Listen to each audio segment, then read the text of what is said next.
Hey guys, Ed over here at FICM Repair. So here we got a fellow who's running a mean green alternator and it decided to die after a short period of time.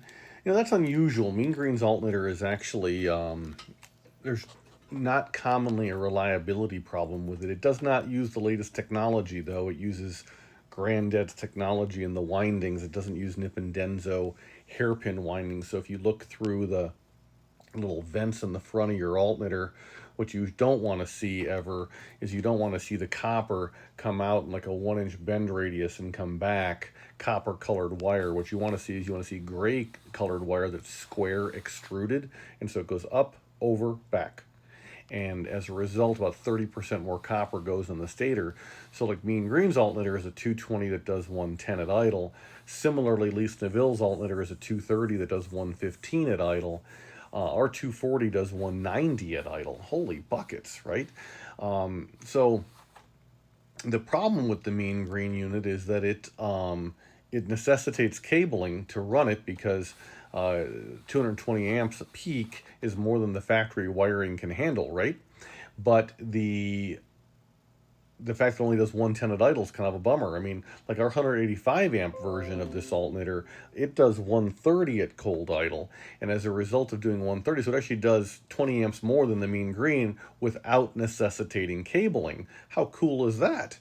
And so as a result, now it's like, just things that make you go, down the path of alternator selection. So I hope this helps somebody.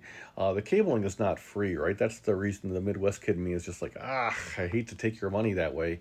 But if you need the power, you need the power. So I don't know what part of the country this fellow's in, one way or the other. But if you're in a northern climate, the 185 is not what you want. You want like the 240.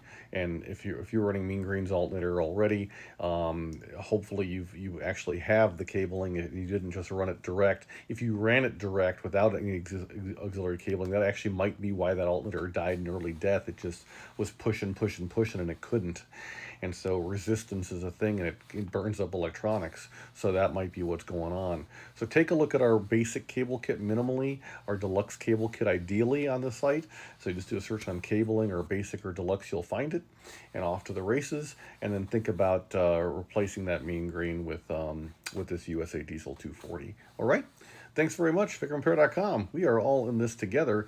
Anything you need for your truck, tech support from us is always free. There's never a goal to sell you stuff. It's just a goal to tell you stuff. And, and while you're doing this, by the way, think about whether or not you got more than 5 years on your serpentine belt. You really want Continental's belt. It's the only one that doesn't seem to squeak. And if you got more than 130,000 miles in your tensioner or idler pulleys, certainly you want to do something there as well. All right. So I appreciate you very much. Thanks for listening. Have a wonderful evening. Take care.